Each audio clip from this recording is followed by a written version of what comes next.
Chapter 11 of The Island at the End of Everything. The Escape. We only stop when someone needs the toilet. I feel sick from the sadness and the swaying of the cart, so I have to concentrate very hard on shrinking the sickness inside me, as I have done to the tears. Nobody is talking. I try to catch the eye of Tekla, the girl sitting in front of me, but she has her arms crossed and her face is set hard in a frown. Kidlap falls asleep on my lap and I focus on being very still for him, which is easy after all my practice waiting for butterflies. Mr. Zamora folds his insect legs up in front of him, his arms a protective cage around the glass case, and puts his white straw hat over his face. Soon he is snoring loudly, and there is nothing to do but watch the passing trees. The track we are following is well worn, but I don't know who by. I've never talked to anyone who has left our town or come from this side of the island. The forest is a thick mat of bamboo and tree ferns. Whenever Mr. Zamora snores, especially loudly, it sends green birds fleeing the trees. Their calls sound like cats fighting. The path splits and the one we take gets narrower and narrower, and soon leaves are brushing our heads. Everywhere I look, guamalea flowers dot the forest, and I remember Nane's story about the house in the valley, the boy she was taken from, my Amma. Maybe he will be sent to her now that all the touched are coming to Cullion. Maybe he and Nane will find each other again. This is the happiest thought I've had all day. We pass an untended grove of mangoes, and the too sweet smell makes my mouth water. The grove has obviously been abandoned for a long time. The trees have grown tangled together, and the boughs hang heavy with fruit. Datu leans out as we pass and snatches one. I laugh with the others as the skin splits in his hand, but when he turns it over, the pulp is black and teeming with flies, and we all stop laughing and he throws it from the cart. He sits with his dirty hand outstretched, watching it carefully as if it might try to leap onto his face. We are almost out of the mango grove when Tekla points and screams, "Snake! Snake!" I spin around, heart thumping. It's only a jade vine strangling a branch, but the horse startle at her cry and send the cart swerving. I cling on as the driver pulls them to a halt, and I hear a crash at the front of the cart.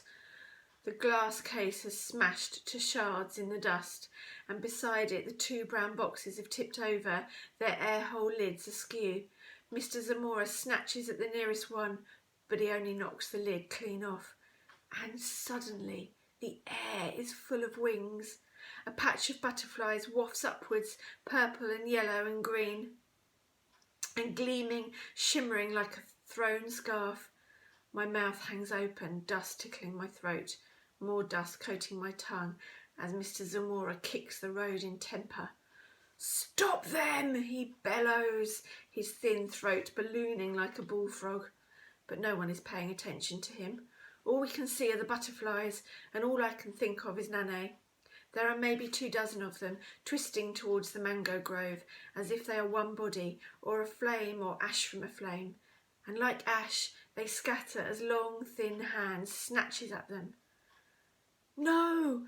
I shout, as one large-bodied and purple-winged is knocked from its current of air, its colours suddenly snuffed out in the dark cage of Mr. Zamora's hand. The rest snap away like a tail. I try to follow their trail, but it is like the stars all over again. The shadows shift and change their moorings, impossible to catch. It is as if someone had let a clock tick again. We all slump as the butterflies disappear, and Mr. Zamora brings his hand up to his eye and squints inside. He sighs heavily and clenches it into a fist. I hear a faint, brittle sound, like the shell of a nut cracking. He takes a deep breath before he speaks. His voice low and dangerous. "I damaged the wing," he says to no one in particular, brushing the fragmented body onto the ground. "No use to anyone." He rounds suddenly to us. "Who was it that screamed?" No one looks at the girl who screamed snake. I focus on a point just beyond his left ear. "Whoever it was, You lost me 30 of my finest specimens. If any of you so much as squeak from now on, I will make you walk the rest of the way. He stares us all out for a few more moments, then bends, pulling a clean handkerchief from his pocket. He uses it to carefully sift through the broken glass and picks up 3 sticks with chrysalises still dangling. He rests them across his forearms and climbs back inside beside the driver.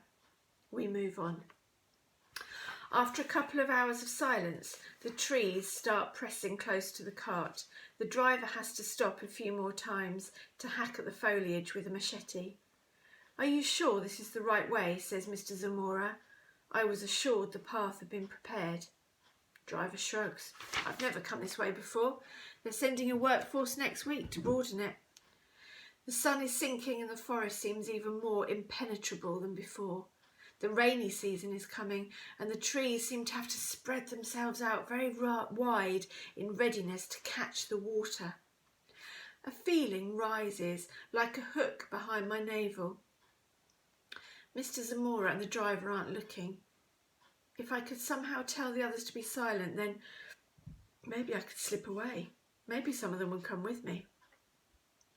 But then the hook loosens and all the sensible thoughts come rushing in. It would not take them long to catch me up, and even if I got back to Nane, she would only get in trouble and I would be sent back. Nothing would change. The driver is climbing back up and clicking his tongue, and we are pushing on through the forest. We do not stop again until the trees thin and suddenly end. Ahead, the sea is flat as a puddle, the same purple bruised grey as the dusk sky. We have travelled a whole day away from Cullion town. Nane will be making dinner or else sitting on our front step with a cup of cooling tea.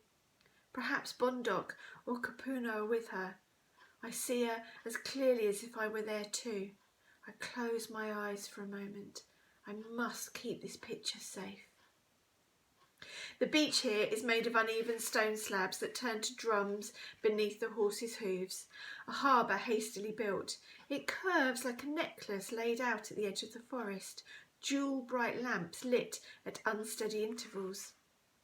Unfinished though it is, it feels far too grand to be sitting here in the middle of nowhere. Mr. Zamora must have ordered the Sanoport to be one of the first things he built. The stars are sifted through thin clouds and the moon is just gathering strength. And sitting in the water is a boat, bigger than the one that brought the Touched.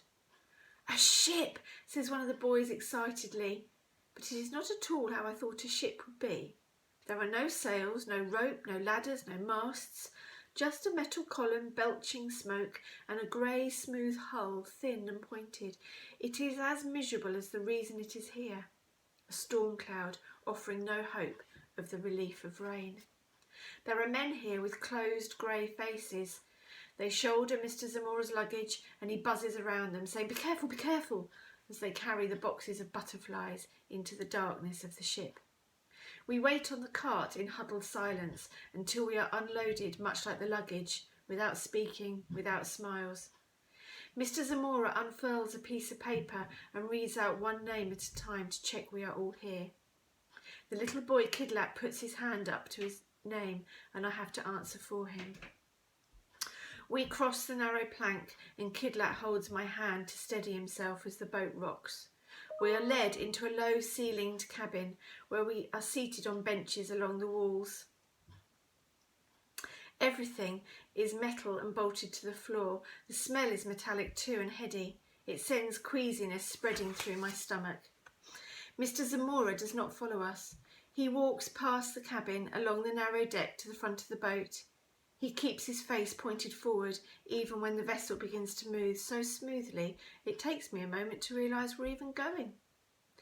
Everyone floods to press their hands against the large back window to watch the hilly jagged outline of Cullion drop back to lie low on the horizon. Even the boys who care so much about seeming tough cry when we lose the necklace lights of the harbour to the dark distance of the night. Settle down, children, says one of the men, not unkindly.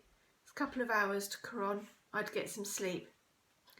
Eventually the others drift away from the window and try to make themselves comfortable on the hard floor. I stay, face turned back, as if Mr. Zamora and I are two opposite points on a clock face or a compass, both pushing towards and away from something.